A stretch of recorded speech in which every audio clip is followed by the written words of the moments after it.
Susan, welcome to London. It's nice to be here. Good. You've just returned from Eastern Siberia from a field trip. Tell us a little bit about the research you did in Russia and what was this about? Well, I'm part of a large research group that's been taking another look at the issue of dog domestication and really where and when dogs first arose. And one of the things that we've begun to realize is that we really need to understand more about how and what wolves looked like before dogs came to be. So it turns out that a lot of the really good specimens of these Pleistocene wolves are in Eastern Siberia. So a couple of colleagues and I went out there to photograph them, take some measurements, and take some samples from some of them for DNA analysis that we hope later, as the research progresses, we'll have a few more answers. So obviously you're very much interested in the evolution of dogs and how dogs have evolved over time, but you're also researching polar bears and their history, their evolution. When did you start to become interested in the Arctic wildlife and the evolution of wildlife in the Arctic? Well, I've always been interested in both dogs and polar bears since I was a kid, but I started to get interested in polar bears in the 1990s as a sort of parallel wild species pair, the evolution of polar bears from brown bears, to contrast with the speciation of dogs from wolves. And in the 1990s, we were starting to get some interesting new genetic information on both of those species pairs. So I thought it was a really good idea to sort of keep track of both of them. And so it has been kind of a parallel interest to dog evolution for me since that time. Right. And obviously you, in recent years, you've become very much involved in the issue of the campaign that the polar bears face extinction, and you have become kind of critic of the exaggerated claims that they face imminent doom. When did that became an issue for you? When did you think this is something you have to look into? Yeah. Well, I think that one incident really kind of stands out in my mind that occurred in about 2005, I believe. I had gone to a marine mammal biology meeting, which I had been attending regularly at that time, and I went to a lecture being presented by polar bear specialist Ian Sterling, who is very prominent in Canada and around the world, and he was talking about the issue of declining polar bear numbers in Western Hudson Bay. And as I recall, he was discussing the issue of possible polar bear extinction, and at the same time had a statement that this population really only comprised 3 to 5% of the polar bears that live in the world. And that kind of took me aback. It was the first time that I think I really realized how few polar bears there were in Western Hudson Bay relative to the rest of the world. And I really wondered how a slight decline in numbers, even if they all disappeared in that one subpopulation, why a drop of 5% of the world's population would be a harbinger of imminent extinction for the global population really didn't seem to make sense. And so kind of that sounded like hype to me, and really was not what I expected out of the caliber of scientists that I at that time believed Ian Sterling to be. So my red flag went up at that point, and I started paying much more critical attention to what was going on. And eventually, a couple of years ago, you started to set up your own blog called Forbear Signs. Tell us a little bit about your decision to really engage publicly with these issues. Well, I'd been reading a number of academic journals that really I thought had either misrepresented or glossed over issues that really, when you read the literature carefully, are actually quite prominent in there. And I thought I could use a blog to make that information available to a wider audience and have it be a place where if people did what I did and said, wait a minute, that doesn't make sense, that they would have a place to go where they could find all of the references that they needed, where they could find maps and other critical background to actually look at the whatever issue it was in greater depth and make up their own mind. And what has the experience been over the last couple of years with your blog and the response, positive and negative? Yeah, I've really enjoyed it. It's been a fabulous experience, and I've had a lot of really good and positive feedback and lots of good suggestions, and actually very, very few negative or nasty comments at all, and it's been quite remarkable in that extent, and it's been a totally positive experience for me. In your writings, you often point out that there's this discrepancy between the empirical observations of polar bears actually doing quite well, actually increasing over the last 30-40 years, and the claims that they face extinction. How do you explain that even experts have bought into the alarm in the absence of real empirical evidence? Well, that's a really good question, and it's something that a number of people have asked me, and I've thought about it, and I think that one thing that might be important and that is probably not a coincidence is that most of the people that are really vocal in this particular area come from an education background that focuses on conservation biology or adjacent topics like population ecology, and that particular education focus gives them a very different outlook, and that when you think about the way they approach things, they look at the present, the data that they can collect, to predict what will happen in the near future. Whereas from my perspective, having a more general education and really focused more on things like paleoecology, archaeology, paleontology, I look to the past to explain what's happening in the present. And it gives you a very different perspective. Well, that brings me to the next question. There's quite substantial evidence that polar bears have gone, they're around for 100,000 years. They've gone through so many different changes of climate in the past and have survived these significant climatic changes.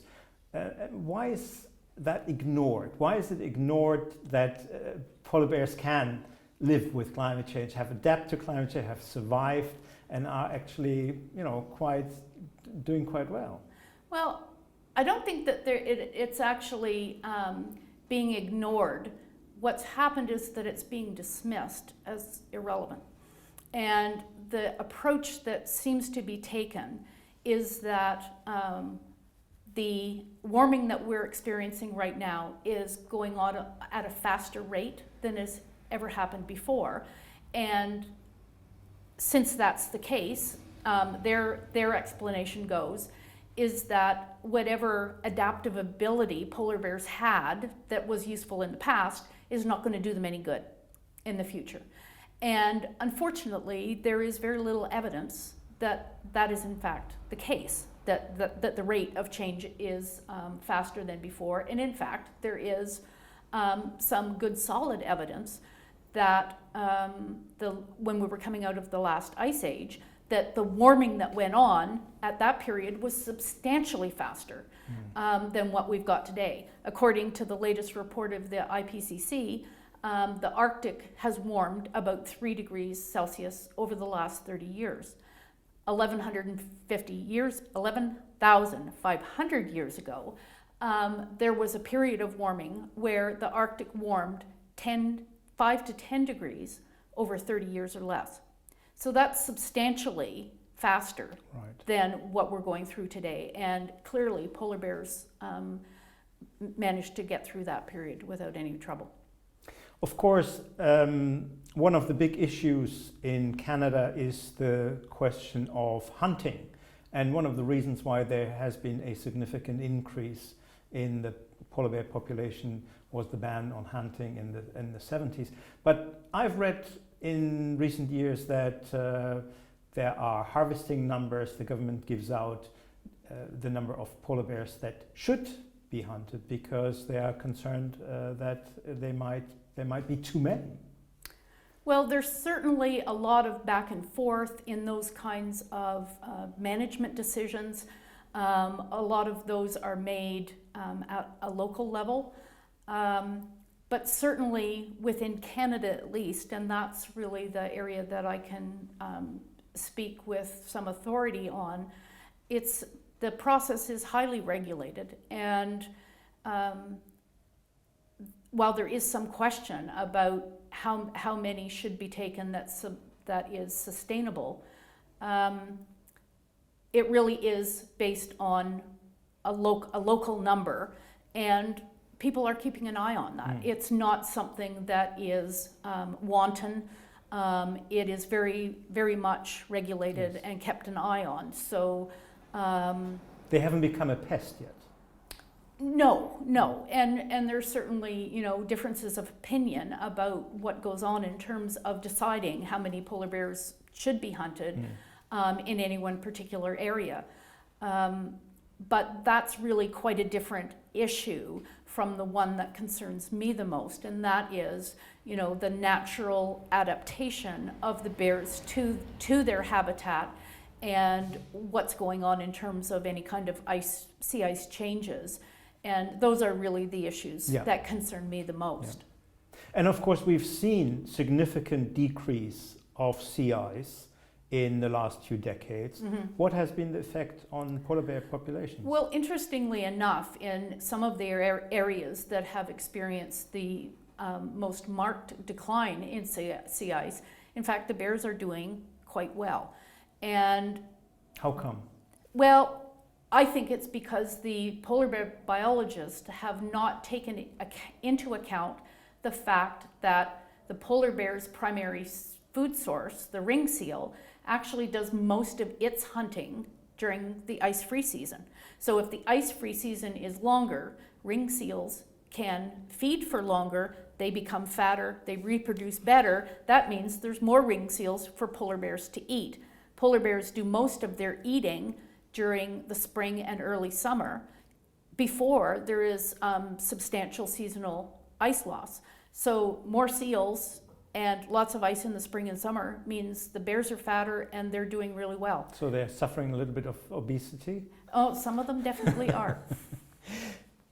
We had this very sad case, a fellow biologist and polar bear specialist, Mitch Taylor, who has been more or less expelled from the polar bear scientific community for his critical views on the polar bear population.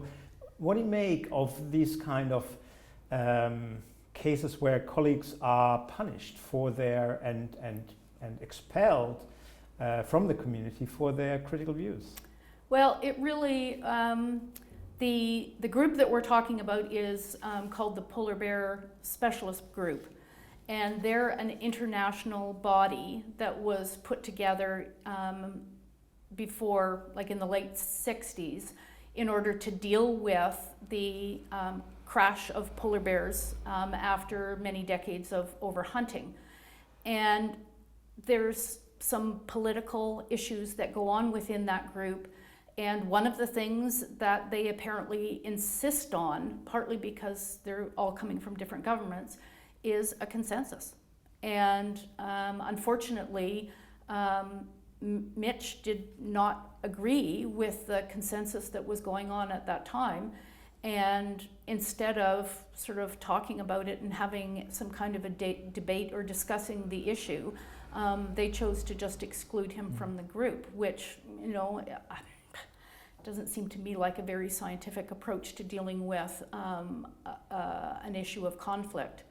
But one of the things that also happened, that would have been 2009, but several months after that point, what they also did was invited members of activist NGOs to their meeting, which before that point had been restricted to only working polar bear scientists.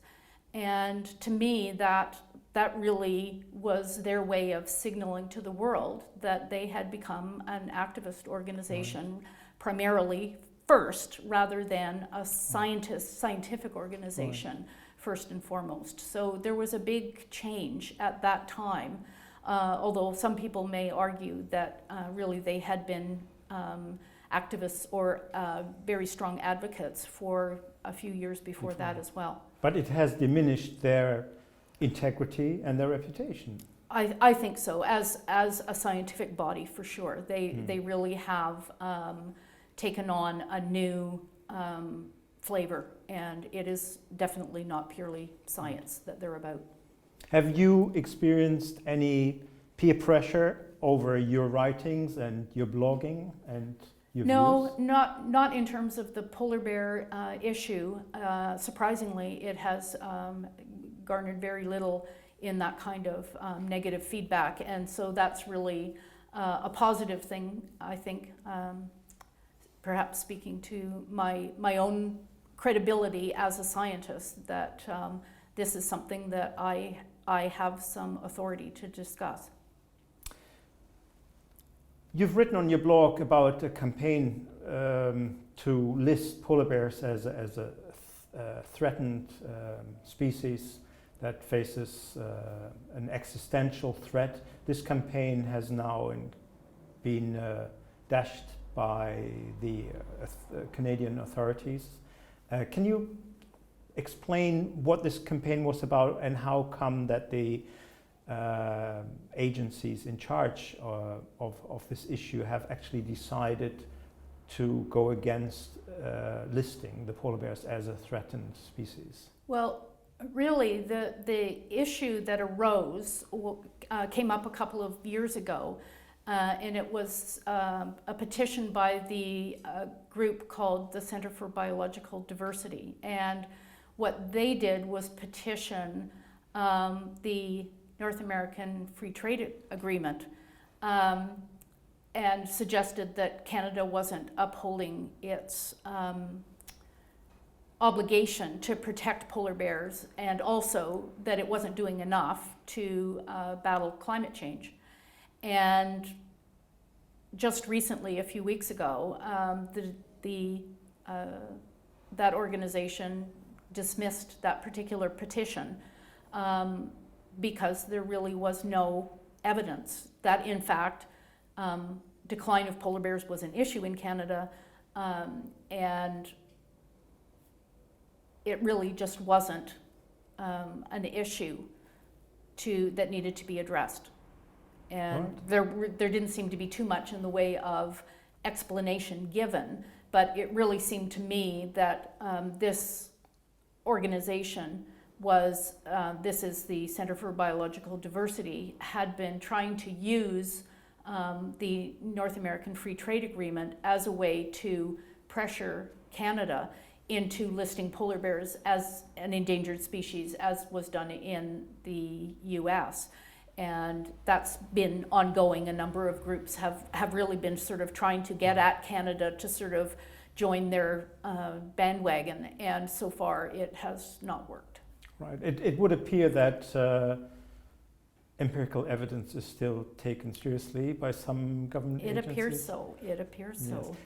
Finally, in terms of the political debate in Canada, what role does the polar bear campaign play? Is it politicized?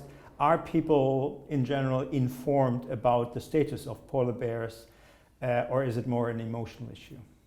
Well, I think that one of the difficulties is that polar bear scientists, and there are a number of very prominent and outspoken Canadians in that group, Ian Sterling is one of them, and a fellow by the name of Andrew Derochet from University of Alberta.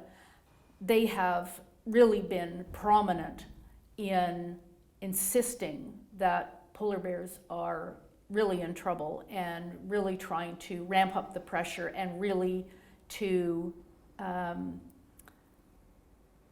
increase the fear from people and really play on that emotional level and to get people on board. And it worked for a while, I think, but has been enough reports in the news of people getting attacked, reports of larger numbers of bears becoming a problem in certain communities, and that information is filtering down to the general public, and they're starting to be a little more skeptical than they were, say, 10 years ago. Susan, many, many thanks. Good luck with your lecture in the House of Lords in an hour's time, and we all look forward to your lecture. It was a pleasure to be here. Thank you.